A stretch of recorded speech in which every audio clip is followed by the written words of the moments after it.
দেখো বন্ধুরা, প্রচুর বৃষ্টি পড়ছে।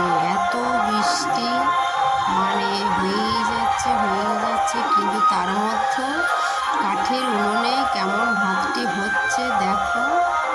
উনুন কিন্তু জ্বলতেই থাকে, ভাত কিন্তু ফুটতেই থাকে, আর বৃষ্টিও পড়তে থাকে। কেউ কাউকে হার মানাতে পারছে না, কিন্তু এই অপেক্ষা করেও ভাত কিন্তু হয়ে গেল।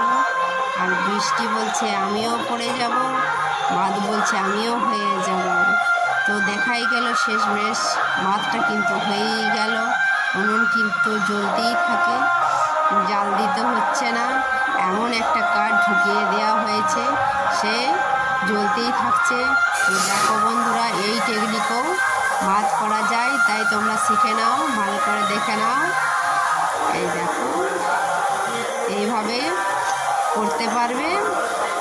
বৃষ্টির মধ্যেও ভাত কিন্তু হয়ে গেল, তাহলে ভাতও খাওয়া হয়ে যাচ্ছে। আর আকাশটাও তার মধ্যে একবার দেখে নাও, কেমন বাতাস বইছে আর কত সুন্দর প্রকৃতি দেখাচ্ছে।